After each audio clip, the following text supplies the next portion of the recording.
नमस्कार साथियों, मैं रविंदर सिंह एक बार फिर जुड़ चुका हूँ आपसे खबरें लाने। जैसे कि साथियों, हम मौजूद हैं चूरू जिले के रतनगढ़ में। रतनगढ़ के ही कुछ लोग मिले, इनसे बातचीत करते हैं किस प्रकार यहाँ पे विकास कार्य हो रहे हैं। नमस्कार, क्या नाम है आपका? रमेश। यहाँ पे विकास कार्य किस प्रकार से? यहाँ विकास कार्य कुछ नहीं हो रहा है। कांग्रेस की बोर्ड थी, कांग्रेस का चेयरमैन था और कांग्रेस का ही विधायक है, और राजस्थान में सरकार बीजेपी की है। तो अभी कोई सफाई है, न कोई विकास कार्य है। एमपी भी कांग्रेस का है। पूसाराम गोदारा जो यहाँ के विधायक कांग्रेस के कार्यकाल में कोई भी अभी तक नया कार्य देखने नहीं, कोई कार्यकाल नहीं देखने का काम नहीं। तो विधायक कोटे से हुआ, ना सरकार से हुआ, कोई कार्यकाल में पूसाराम गोदारा कार्यकाल में कोई काम नहीं हुआ। जबकि विपक्ष तो आए दिन बयानबाजी करते विधानसभा में कि भजनलाल तो कोई कार्य नहीं करे, जबकि यहाँ उल्टा देखने को मिल रहा है कि पूसाराम गोदारा की खुद की विधानसभा में कोई कार्य नहीं हो रहा। पूसाराम गोदारे के विधानसभा क्षेत्र में कोई काम नहीं हो रहा है, और विधायक कोटे से भी नहीं हो रहे, सरकार की तरफ से नहीं हो रहे। वो आके संभालते ही नहीं है। पूसाराम गोदारा आता ही नहीं, राउंड ही नहीं करता। गलियों का जीतने के बाद कितने बार आपके बीच में आए? आए हमारे पास एक बार ही नहीं है, जितने के बाद 2.5 साल में पूसाराम गोदारा एक बार भी नहीं। खड्डे देखो ना, समस्या खड्डे बता रहे हो, साफ सफाई की है, सड़कों की है, और या खड्डे वगैरह हो रहे जगह जगह। उनकी समस्या को लेकर आपने कभी पूसाराम गोदारा को अवगत कराया उनकी समस्या? हुआ, बिल्कुल भी हुआ। फिर उन्होंने कुछ कहा? कुछ नहीं, आश्वासन दिया कि हो जाएगा, उसके बाद में कोई काम नहीं हुआ। काम नहीं हुआ। पानी के क्या हालात है आपके क्षेत्र में? यहाँ पे पानी समय पर आ रहा है?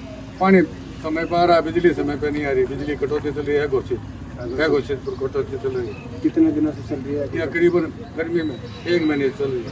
1 महीने से घोषित फुल कटौती करते हैं, घोषित करते नहीं है, घोषणा करते नहीं है कटौती की। नगर पालिका की साफ सफाई किस प्रकार हो गई यहाँ पे? नगर पालिका कोई साफ सफाई नहीं है। नगर पालिका चेयरमैन कांग्रेस का था। कल साहब यहाँ से मतलब बच्चे ने साफ किए, नाला ढका हुआ था, कोई नहीं आता है। नगर पालिका का कोई साफ सफाई देखने सफाई देखने को नहीं आता, न रीजन आते हैं, न कोई और आता है। ना ही इन समस्या को लेकर पूसाराम गोदारा की तरफ से कोई एक्शन लिया जा रहा है? पूसाराम गोदारे की तरफ से कोई एक्शन नहीं लिया जा रहा है। जीते तो उसका दर्शन नहीं हुआ आज तक।